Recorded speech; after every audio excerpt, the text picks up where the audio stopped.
Today we're going to be looking at 12 mint era coins that are worth a lot more than their face values.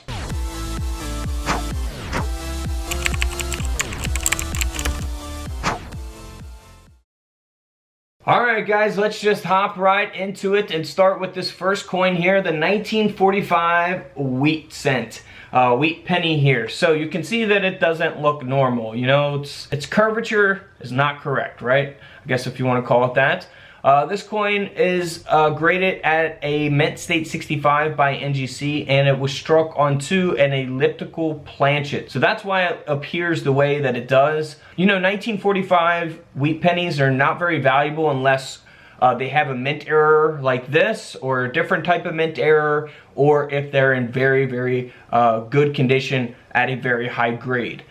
So just to have a 1945 in bad condition, not valuable. But in this case, this coin sold for over $285 because it has that mint error. Moving on to a 1950 wheat cent. We're going to get more modern here as we go, look at some newer coins towards the end of this video. Now here's a 1950 wheat penny. It is the S mint mark. It was struck 5% off center. You know, it doesn't have a mint state high grade, meaning that it's in very good condition, but it is graded by PCGS at an AU 55. The coin sold for around $60 at auction, even in that condition.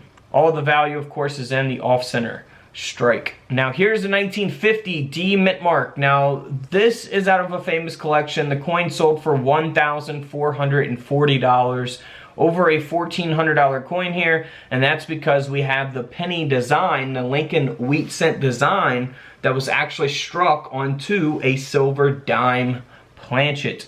So in 1950, of course, they were you know, minting silver Roosevelt dimes. This is a planchet that was intended for a Roosevelt dime to be on. However, we have a Lincoln cent design on this planchet. So this coin, $1,400. Here's a 1953 S mint mark Lincoln wheat cent. Now this coin's in pretty decent condition. You know, they didn't grade it, pay to have it graded, it looks like. But it is authenticated as a mint error. The coin has been struck through, and you can see that there on the obverse of the coin. This penny ended up selling for a little over $100 at auction. Now here's a very valuable coin. This coin sold for over $6,000 at auction, and we'll see both the penny design along with the Roosevelt dime design. And that's because it is a Lincoln cent design from 1956 that was struck onto a Roosevelt dime. Pretty rare mint error here. You know, we've seen a lot of these, of course, throughout the videos here on YouTube. You know, we're showing you guys all kinds of different mint error coins every single day, so feel free to check out the other videos. Like I say, $6,000 for that coin. Now here is a 1966 Washington quarter. Now 1966 Washington quarters are not going to be valuable unless they are in very top grades or if they have mint errors. This case here, this coin has a mint error. As we're zooming in on the reverse of the coin, you'll see that die break, that extra metal there on the rim of the coin, also known as a cud.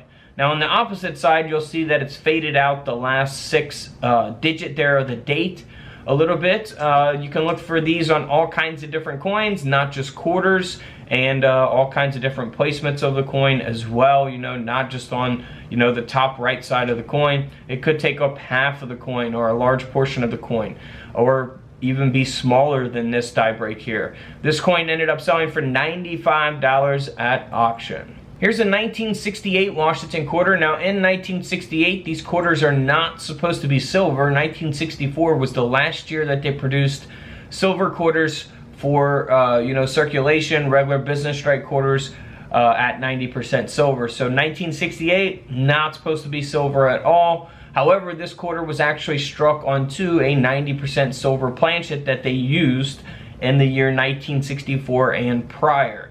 So always pay attention to the edges of your coin, the weight of your coin, the look of your coin. You know, it's very easy to distinguish a silver quarter from a non-silver quarter. I have videos on that as well. And this is a proof coin. So very, very nice coin here. This coin sold for over $11,000 at auction, graded by PCGS at a proof 64. Super rare coin there.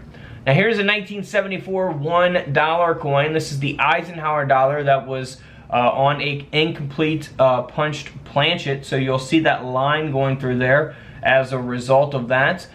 This coin graded at a AU58, sold for over $1,000. You would never think that for a Eisenhower dollar coin, but even at this grade, even in this condition, because AU58 not so great for a coin like this. Over $1,000, all the values in the mint era and the collection that it came out of. Now this is the same type of error on the 1974 Kennedy half dollar coin here, graded at a mint state 63. This coin here ended up selling for a little over $400 at auction. And then here is a 1976 S Mint mark. This is the proof Jefferson nickel, so this is what you will see in your proof sets. Of course, these were not intended for circulation or anything, you know. These are made for your proof sets. 1976 nickel here, you'll see on the rim of the coin we have that extra metal that is a die break, again a cud, graded by PCGS here at a proof 68 deep cameo. This nickel ended up selling for over $500. Here is a nice 1979 Susan B. Anthony dollar coin that has a nice mint error here. We'll see that here on the reverse of the coin that it is partially missing the clad layer.